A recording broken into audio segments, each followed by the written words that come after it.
Hello जी, अस्सलाम वालेकुम। मेरा नाम है सुभान महमूद और आज हम जिस टॉपिक के बारे में पढ़ने जा रहे हैं वो है यूएस कांग्रेस इलेक्शंस, उसका प्रोसीजर और उसकी रिक्वायरमेंट्स।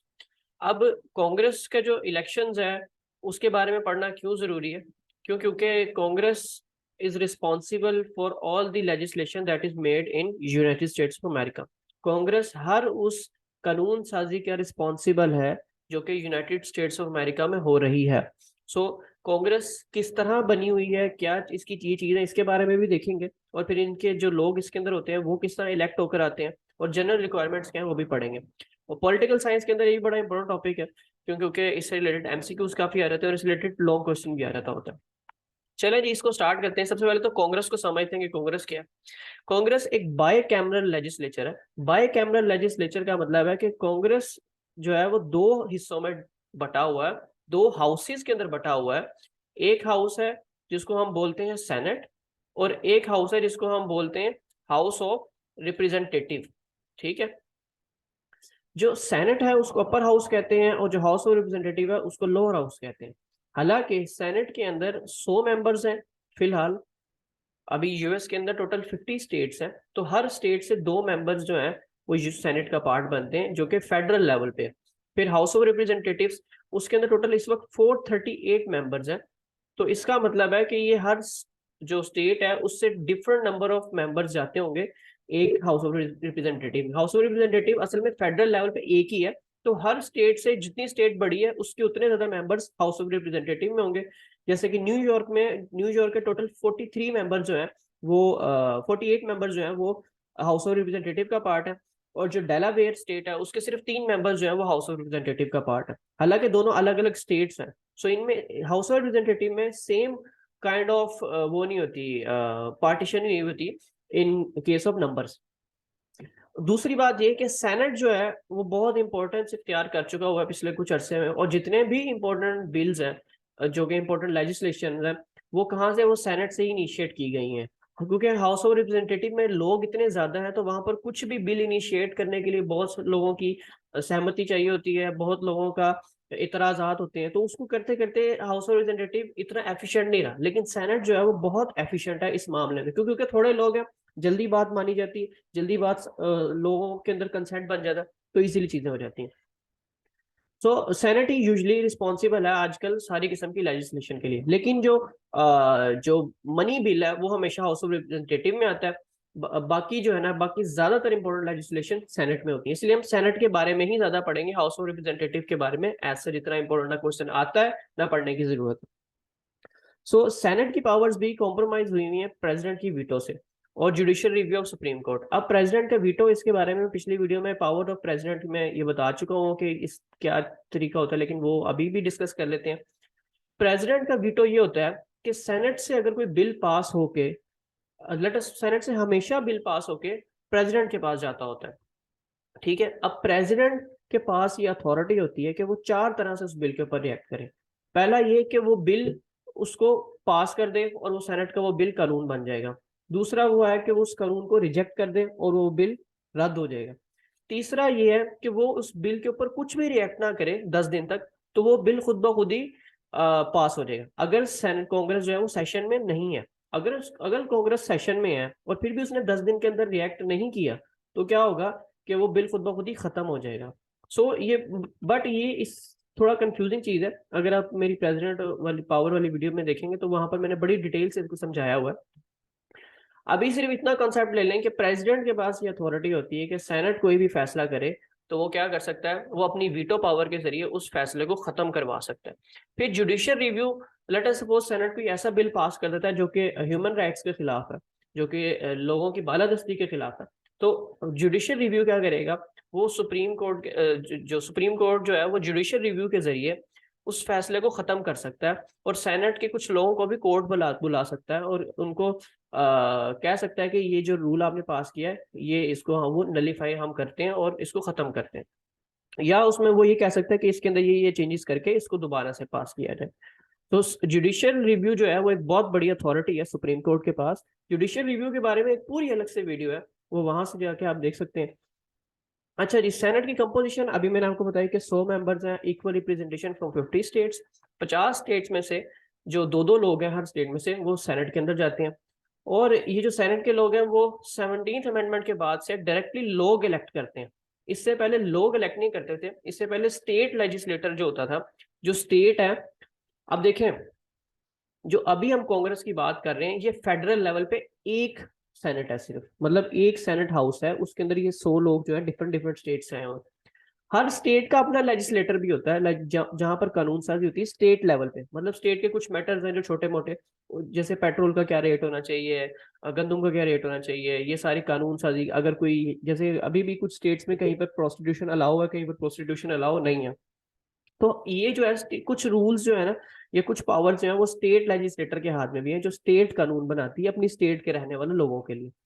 तो पहले स्टेट डिसाइड करती थी कि कौन से जो है ना लोग वो एज अ सेनेट मेंबर्स जाएंगे मेन सेनेट हाउस में। लेकिन 17th अमेंडमेंट के बाद से अब लोग डिसाइड करते हैं कि कौन से मेंबर जाएंगे सेनेट, मेन सेनेट हाउस में।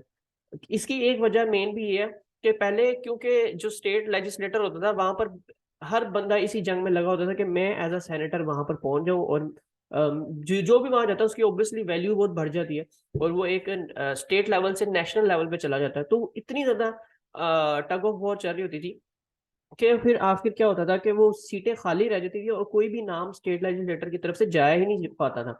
तो इसी को खत्म करने के लिए 17th अमेंडमेंट हुई। अब सेनेटर की जो टर्म है, मतलब एक सेनेटर जो है वो 6 साल अपनी कुर्सी पे रहता है, और उन्होंने कुछ इस तरह से सिस्टम किया हुआ है कि हर 2 साल बाद 1/3 जो लोग हैं वो रिटायर हो जाते हैं खुद ब खुद ही, क्योंकि उनके 6 साल पूरे हो जाते हैं। मतलब इस तरह इन्होंने किया हुआ है कि हर हर 2 साल बाद ना कम से कुछ 1/3 लोगों का पीरियड खुद ब खुद ही खत्म हो जाता है, वो उनके 6 साल पूरे हो जाते हैं।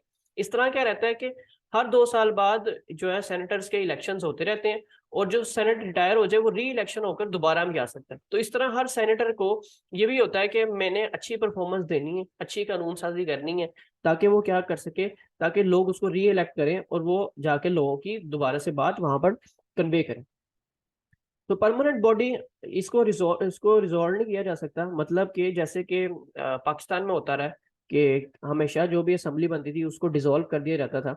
सो इसको डिसॉल्व नहीं किया जा सकता। प्रेसिडेंट के पास ये बिल्कुल भी अथॉरिटी नहीं है कि सेनेट को खत्म कर दें, ठीक है, या किसी के पास भी अथॉरिटी नहीं कि सेनेट को खत्म किया जा सके। तो सेनेट हमेशा जो है वो रहेगा अंटिल अनलेस के क़यामत आ जाए। So qualification to become a senator वो ये है कि आप 30 साल से कम उम्र ना हो, दूसरा आप सिटीजन ऑफ यूएस हो, ये तो ऑब्वियस बात है, और 9 साल तक आप यूएस के अंदर रह चुके हो। फिर आप जिस स्टेट से इलेक्ट हुए एज अ सेनेटर आप उसके रहने वाले हो। ये ना हो कि आप डेलावेयर में रहते हैं लेकिन आप न्यूयॉर्क से एज अ सेनेटर सेलेक्ट हो रहे हैं। और एक सेनेटर को हटाने के लिए 2/3 मेजोरिटी चाहिए। तो इसका मतलब है कि अगर कोई सेनेटर बहुत ही कोई बुरी बात कर देता है तब जाकर वो वहां से निकलेगा, नहीं तो बहुत मुश्किल होता है एक सेनेटर जो इलेक्ट हो जाए उसको निकालना, क्योंकि 2/3 majority is a very high majority. फिर अभी मैंने इलेक्शंस की बात कर ली कि अब जो है सेनेटर वो विद इलेक्शंस आते हैं। पहले बिफोर 17th अमेंडमेंट जो सेनेटर्स जो थे वो उनको स्टेट लेजिस्लेटर जो है वो इलेक्ट करके भेजता था। लेकिन क्योंकि उसी में फिर डेडलॉक्स होते थे, कई दफा जो है वो सीट्स वैकेंट रह जाती थी डेडलॉक्स की वजह से। तो फिर 17th अमेंडमेंट के बाद लोगों ने डायरेक्टली जो है सेनेटर्स को चूज करना शुरू कर दिया। अब सेनेट जो है वो उसके पास स्पेसिफिकली क्या ऐसी चीजें हैं कि जो लोग सेनेटर बनना चाहते हैं। सो जो वाइस प्रेसिडेंट होता है यूनाइटेड स्टेट्स का, वो चेयरमैन भी होता है सेनेट का, ठीक है। उसके पास वोटिंग अथॉरिटी नहीं होती अनटिल अनलेस के कहीं पर टाई हो जाए। मतलब कि वो सारी मीटिंग्स को प्रिजाइड करता है सेनेट की, और वोट सिर्फ तभी कास्ट करता है कि जब टाई हो रहा हो, जब क्या हो रहा हो कि जैसे लेट अस सपोज 50 वोट और दोनों एक एक कोई कानून है उसके ऊपर 50 लोगों ने वोट डाल दिया, दूसरे 50 लोगों ने उसके अगेंस्ट वोट डाल दिया, तो अब टाई हो गया। उस टाइम पे जो है वो चेयरमैन ऑफ सेनेट जो वाइस प्रेसिडेंट ऑफ अमेरिका है वो क्या करेगा, वोट अपना कास्ट करेगा, और ना वो सेनेट को कंट्रोल कर सकता है। सो अभी भी याद करें हमने उस दिन पढ़ा था system of check and balance and separation of powers. तो यूएस के अंदर सेपरेशन ऑफ पावर्स है। एग्जीक्यूटिव्स अपना काम करते हैं, और जो लेजिस्लेचर है वो अपना काम करता है, जुडिशरी अपना काम करती है। वाइस प्रेसिडेंट जो है असल में तो वो एग्जीक्यूटिव है लेकिन वो लेजिस्लेचर के अंदर घुसा हुआ है। बट उसका लेजिस्लेचर के अंदर से उन्होंने पावर कोई नहीं उसको दी, बस उसको ये किया हुआ है कि वो चेयरमैन है उस पूरी का और उसको प्रिजाइड करेगा, और वो सेनेट को कंट्रोल भी नहीं कर सकता। सो मतलब अ काइंड ऑफ जैसे कि यूके की क्वीन है ना, जिसके पास कोई पावर्स नहीं है लेकिन वो क्वीन है, इसी तरह जो ये जो चेयरमैन ऑफ सेनेट है वो चेयरमैन है बट उसके पास कोई पावर्स नहीं है। ठीक है। So president pro tempore is elected from senators, और ये जो प्रेसिडेंट प्रो टेम्पोरे, ये जो है ना, ये भी बड़ा इंपॉर्टेंट बंदा है। अभी इसके बारे में देखते हैं कि क्या करता है। ये भी सेनेटर्स के अंदर से इलेक्ट होता है, और ये यूजली जो सीनियर सेनेटर होता है ना मेजोरिटी पार्टी का, उसी वही जो है ना प्रेसिडेंट प्रो टेम्पोरे, क्योंकि ये जो है ना, जब वाइस प्रेसिडेंट मुल्क में मौजूद ना हो, या किसी तरह उसने रिजाइन कर दिया हो या कोई मसला चल रहा हो, सो तब वो बड़ा एक्टिव रोल प्ले करता है वाइस प्रेसिडेंट की जगह। वो जो है वो चेयरमैन की सीट पर बैठता है और पूरे हाउस को वो प्रिजाइड करता है। और अगर क्या होता है कि वाइस प्रेसिडेंट अगर प्रेसिडेंट बन जाए, तो वो जो प्रिजाइडिंग चेयर है वो परमानेंटली जो है वो किसकी हो जाती है, प्रेसिडेंट प्रो टेम्पोरे की हो जाती है। लेकिन बहुत कम ऐसा होता है कि वाइस प्रेसिडेंट जो है वो प्रेसिडेंट बन जाए। मतलब कि अगर प्रेसिडेंट खुद इस्तीफा दे दे या मर जाए तभी वाइस प्रेसिडेंट प्रेसिडेंट बनता है। लेकिन ऐसा हुआ नहीं, बहुत पुरानी बात है कि शायद पहले कभी हुआ हो, लेकिन ऐसा होता नहीं है। सो प्रेसिडेंट प्रो टेम्पोरे बेसिकली एक रिप्लेसमेंट है, जो कि जब वाइस प्रेसिडेंट मुल्क में ना हो तो वो सेनेट को चेयर करे। So that's all for today. इंशाल्लाह मिलते हैं नेक्स्ट लेक्चर में। नेक्स्ट लेक्चर में हम इसकी पावर्स ऑफ सेनेट को पढ़ना है। सो इसी प्लेलिस्ट में आपको जो अगली वीडियो वो पावर ऑफ सेनेट की मिल जाएगी। हाँ, पॉलिटिकल साइंस की प्लेलिस्ट के अलावा आपको और कई सब्जेक्ट्स उनकी प्लेलिस्ट मिल जाएंगी। सो आप जाएं और जाकर देखें और तैयारी करें। सो इंशाल्लाह मिलते हैं नेक्स्ट वीडियो में।